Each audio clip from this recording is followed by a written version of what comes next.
اور ہم نے مجلس اتحاد المسلمین کے لیے اپنے جوانیوں کو وقف کیا. تخت کے اوپر شطرنجیاں بچھاتے, ایسے فوکس لائٹ نہیں تھے, 232 کا لائٹ کا گولا لگاتے, اور مجلس کے صدر ہم سمجھتے رہے کہ جماعت جب آگے بڑھے گی ہماری آواز پارلیمنٹ میں گونجے گی, ہماری آواز ایوان اسمبلی میں گونجے گی, تو ہمارے بچے, یہ معصوم بچوں کو کچھ ملے گا. آنے والی نسلوں کے لیے ہم نے لڑا, بڑے بڑے فسادات دیکھے, کرفیویں دیکھی, پولیس کا ظلم سہا, جیلوں میں گئے, لیکن مجلس اتحاد المسلمین کا ہم نے کبھی ساتھ نہیں چھوڑا. لیکن آج ہماری لڑائی کیا ہے؟ کیا ہماری لڑائی مجلس اتحاد المسلمین سے نہیں ہے؟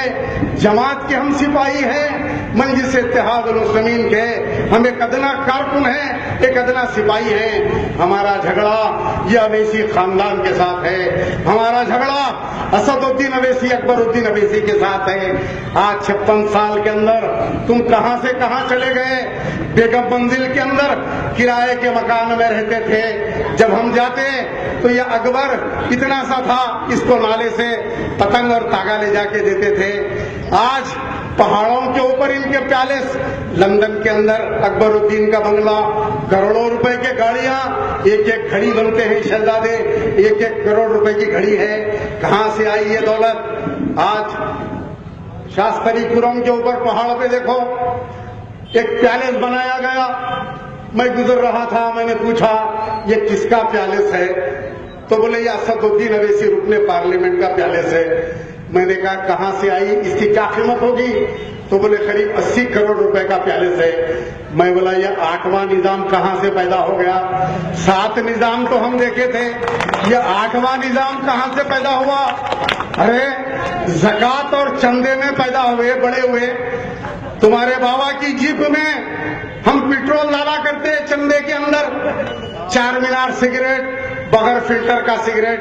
تمہارے بابا کو تقریر کرنے کے بعد ایک لیمکا کا باٹل اور ایک سگریٹ کی ڈبی 4 مینار ہم یہاں پہ تم کو دیا کرتے تھے. آج اتنی دولت تمہارے پاس کہاں سے آ گئی؟ کیا معاملات کریں؟ آج قوم کو بتاؤ, قوم پوچھنا چاہتی ہے تو جواب دیتے ہیں ایمان فروش منافق ہیں, عجیب و غریب ہیں, ان کے پاس فتوے ہیں جیبوں میں.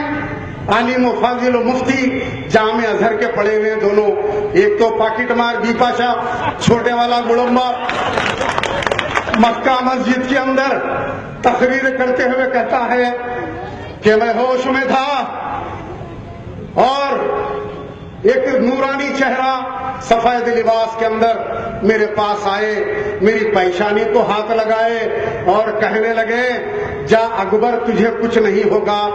میں نے پوچھا آپ کون ہیں؟ یہ پوچھ رہا ہے آپ کون ہیں؟ نعوذ باللہ من ذالک. کہتے ہیں, وہ کہتے ہیں کہ میں محمد رسول اللہ صلی اللہ علیہ وسلم ہیں. لعنت ہے ایسے اکبر الدین اویسی کے اوپر.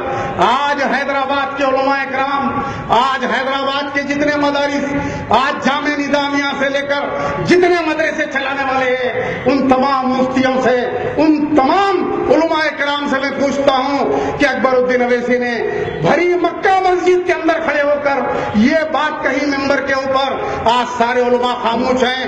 بتاؤ کیا میرے آقا نبی کریم صلی اللہ علیہ وسلم ایسے جھوٹے لوگوں کے ہوش و آواز میں اس کے سامنے آئیں گے؟ اگر کوئی آدمی میرے آقا کو دیکھ لے تو وہ صحابی رسول ہو جاتا ہے. صحابی کیا ہوتے ہیں, صحابی رسول کا درجہ کیا ہوتا ہے؟ تو آج اکبر الدین اویسی نعوذ باللہ آج صحابی رسول ہے. بتائیے آپ, آج سارے علماء خاموش ہیں. اگر یہ بات میں کہتا, اگر یہ بات الدین اویسی نے کہی, اسی لیے آج حیدرآباد کا مسلمان ان کے گنڈائزم سے, ان کے روڈیوں سے ڈرا ہوا ہے. آج عالمہ قیامت کے دن آقا کا گریبان پکڑ کے کہوں گا کہ میں نے اپنی ذمہ داری کو پورا کیا تھا. ان لوگوں نے ووٹ دیا میرے آقا. آپ ان لوگوں سے پوچھیں, یہ مجلس اتحاد المسلمین کو ان لوگوں نے ووٹ دیا تھا. اگر کوئی ووٹ دے گا تو یوم محشر میں اللہ کے دربار میں صبح قیامت تمہارا گریبان پکڑ کے پوچھوں گا کہ عبد القدیر کو انہوں نے 24 سال سے کیوں نہیں چھڑایا؟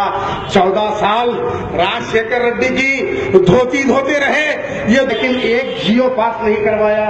آج عبد القدیر